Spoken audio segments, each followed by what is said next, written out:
नमस्कार, मैं हूं परवेश। लेकर आए हूं आपके लिए दिल्ली की आज की 10 बड़ी खबरें। इन खबरों को देखने के बाद आपको दिल्ली के सारे ताजा अपडेट्स पता चल जाएंगे। दिल्ली एमसीडी नतीजे आने के बाद मेयर चुनाव को लेकर तैयारियां तेज हो चुकी हैं। यहां आम आदमी पार्टी की तरफ से मेयर पद के लिए दावा मजबूती से पेश किया जा रहा है। वहीं बीजेपी ने भी कहा है कि हम विपक्ष की मजबूत भूमिका निभाएंगे। निचली सदन की पहली बैठक में मेयर का चुनाव होता है। पार्षद का कार्यकाल 5 वर्ष का होता है, जबकि मेयर का कार्यकाल 1 वर्ष का होता है। दिल्ली एमसीडी में मेयर चुनाव को लेकर अब तैयारियों को अंतिम रूप दिया जा रहा है। दिल्ली एमसीडी में मेयर पद के लिए उम्मीदवार के पास 138 वोट होने चाहिए और सबसे ज्यादा इस बार आम आदमी पार्टी ने बहुमत हासिल करते हुए 134 सीट पर जीत हासिल कर ली है। एमसीडी दफ्तर से लेकर उपराज्यपाल कार्यालय तक महत्वपूर्ण दस्तावेजों और चुनाव प्रक्रिया से संबंधित अन्य कार्यों को पूरा करने में लगभग 20 दिन से ज्यादा का वक्त लगेगा। आज से मेयर चुनाव प्रक्रिया शुरू होने की संभावना जताई जा रही है, इसलिए संभवतः माना जा रहा है कि जनवरी के पहले सप्ताह में मेयर का चुनाव हो सकता है। इसके अलावा यह भी माना जा रहा है कि उपराज्यपाल से आम आदमी पार्टी के बड़े नेता मुलाकात कर सकते हैं। साथ ही बीजेपी के भी कुछ नेताओं के उपराज्यपाल से मुलाकात करने की भी संभावना जताई जा रही है। बीजेपी दिल्ली के चीफ आदेश गुप्ता के इस्तीफे के बाद अब उनकी जगह कार्यकारी अध्यक्ष के तौर पर वीरेंद्र सचदेवा ने कमान संभाल ली है। इसी के साथ दिल्ली बीजेपी में पंजाबी चेहरे की एंट्री हो गई है।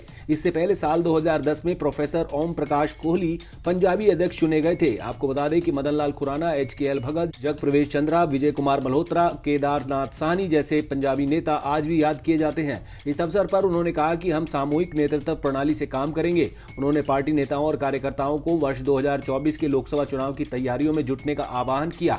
उन्होंने कहा कि प्रधानमंत्री नरेंद्र मोदी के सबका साथ सबका विकास के संदेश को जन जन में प्रसारित करके वर्ष 2024 में दिल्ली में बीजेपी के सभी 7 सांसद प्रत्याशियों को सफल बनाने के लिए सभी कार्यकर्ताओं को कार्य करना है।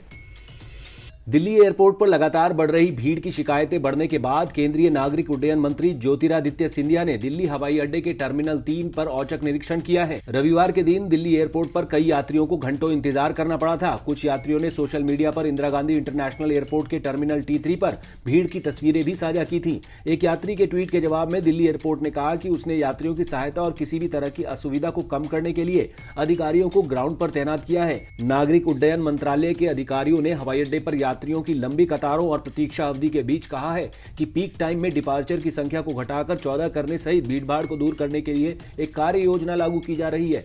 आपको बता दें कि IGIA देश का सबसे बड़ा हवाई अड्डा है, जिसके 3 टर्मिनल है, T1, T2 और T3।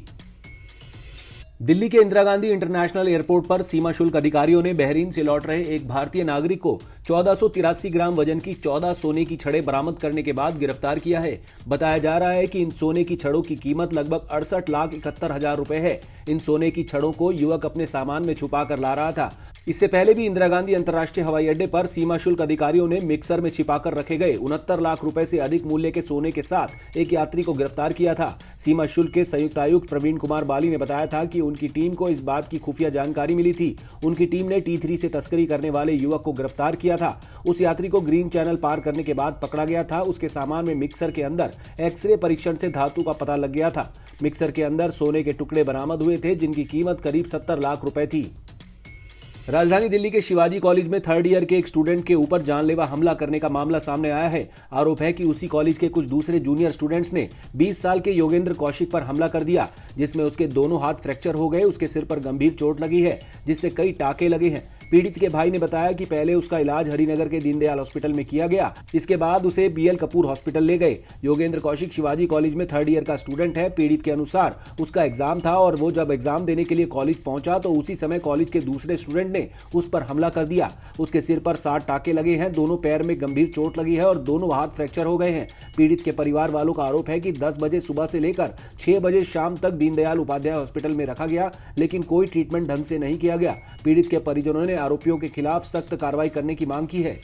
दिल्ली के उपराज्यपाल VK सक्सेना ने सुल्ली डील मामले में मुख्य आरोपी ओंकारेश्वर ठाकुर के खिलाफ मुकदमा चलाने की मंजूरी दे दी है, जिसके बाद अब दिल्ली पुलिस ओंकारेश्वर ठाकुर के खिलाफ मुकदमा चला सकेगी। दिल्ली पुलिस की स्पेशल सेल ने आरोपी के खिलाफ 7 जुलाई 2021 को केस दर्ज किया था। आपको बता दें कि सुली डील ऐप में मुस्लिम महिलाओं की ऑनलाइन नीलामी की गई थी। सुली डील्स के ऐप क्रिएटर ओंकारेश्वर ठाकुर ने कबूल किया था कि उसने जुलाई 2021 में गिटहब पर सुली डील्स ऐप बनाया। ऐप से कई मुस्लिम महिलाओं की सहमति के बिना नीलामी के लिए उनकी तस्वीरें अपलोड की गई थी। ओंकारेश्वर ठाकुर पर आपराधिक प्रक्रिया संहिता की धारा 196 के तहत मुकदमा चलाया जाएगा, जो राज्य के खिलाफ अपराधों के लिए मुकदमा चलाने और आपराधिक साजिश रचने से संबंधित है। आपको बता दें कि पुलिस को इस धारा के तहत आरोपी के खिलाफ मुकदमा चलाने के लिए एलजी की मंजूरी की जरूरत होती है। एलजी का मानना है कि आरोपी के खिलाफ प्रथम दृष्टया मामला बनता है और इसलिए उसके खिलाफ मुकदमा चलाने की मंजूरी दी जाती है। देश की राजधानी दिल्ली में स्थित गोल मार्केट को म्यूजियम बनाया जाएगा। इसके लिए नई दिल्ली नगर पालिका परिषद यानी एनडीएमसी ने काम शुरू कर दिया है। इस मार्केट को लंबे समय से म्यूजियम में बदलने की परियोजना अटकी पड़ी थी, जिस पर अब काम शुरू कर दिया गया है। आपको बता दें कि अगस्त में एनडीएमसी ने इस प्रस्ताव को मंजूरी दी थी और परियोजना को पूरा करने के लिए लगभग 26 करोड़ 74 लाख रुपए का बजट रखा था। वहीं ये परियोजना अलग अलग मुकदमों के चलते 2006 से एक दशक से अधिक समय से लंबित थी। अधिकारियों ने कहा कि लेफ्टिनेंट गवर्नर विनय कुमार सक्सेना ने इस साल की शुरुआत में इमारत का जायजा लिया था और संबंधित अधिकारियों को हेरिटेज बिल्डिंग और आसपास के क्षेत्र को विकसित करने का निर्देश दिया था। इसके विकास को लेकर मुख्य गोल मार्केट भवन को एक म्यूजियम के रूप में बहाल करने के अलावा एनडीएमसी ने पैदल चलने वालों की सुरक्षा के साथ साथ सड़क यातायात को कम करने के लिए आरके आश्रम मार्ग से मुख्य गोल मार्केट भवन के बीच एक सबवे बनाने की योजना बनाई है। परियोजना के सर्वेक्षण के दौरान पूरे सर्वेक्षण क्षेत्र में नियमित अंतराल पर भवन, बिजली, टेलीफोन के खंभे, लैंप पोस्ट, पेड़, मेन हॉल, पानी निकासी सहित सभी मौजूदा सुविधाओं को प्लॉट और सर्वेक्षण में शामिल किया जाएगा। दिल्ली की मेट्रो रेल सर्विस को राजधानी की लाइफलाइन कहा जाता है। रोजाना इसमें लाखों लोग सफर करते हैं, लेकिन बीते कुछ दिनों से ऐसी वीडियोस दिल्ली मेट्रो के वायरल हो रहे हैं जो इसमें बैठने वाले लोगों की असहजता की तरफ संकेत कर रहे हैं। कम समय में खुद को वायरल करने के लिए लड़के लड़कियां मेट्रो में रील और शॉर्ट वीडियो बना रहे हैं, जो पूरे देश दुनिया में वायरल हो रहा है। वैसे ये कोई बहुत बड़ा विषय नहीं है, लेकिन मेट्रो के अपने नियम अनुशासन है और ज्यादातर यात्री बेहद शांतिपूर्वक यात्रा करना पसंद करते हैं। अब वायरल हो रहे इस वीडियो के बाद अन्य यात्रियों की सुविधाओं को लेकर कई सवाल उठ रहे हैं, क्योंकि मेट्रो में कैमरा वीडियो शूट करने की इजाजत नहीं है।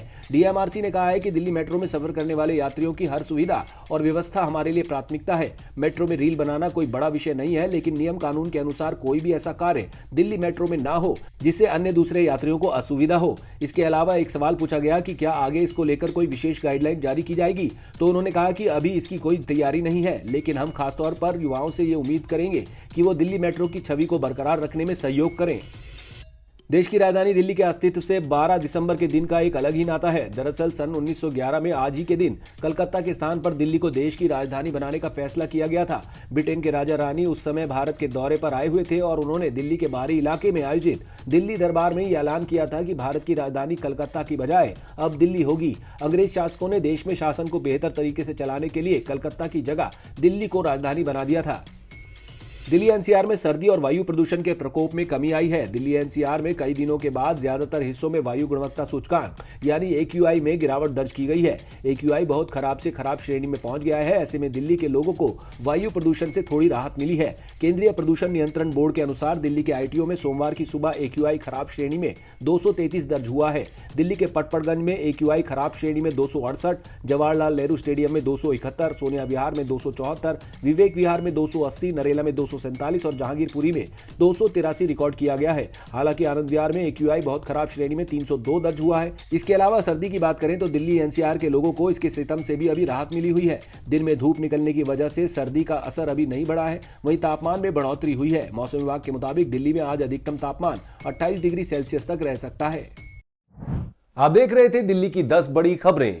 अगर आपको हमारी ये खबरें पसंद आई तो लाइक कीजिए, कमेंट कीजिए और इसे अपने दोस्तों के साथ व्हाट्सएप पर शेयर कीजिए। नमस्कार।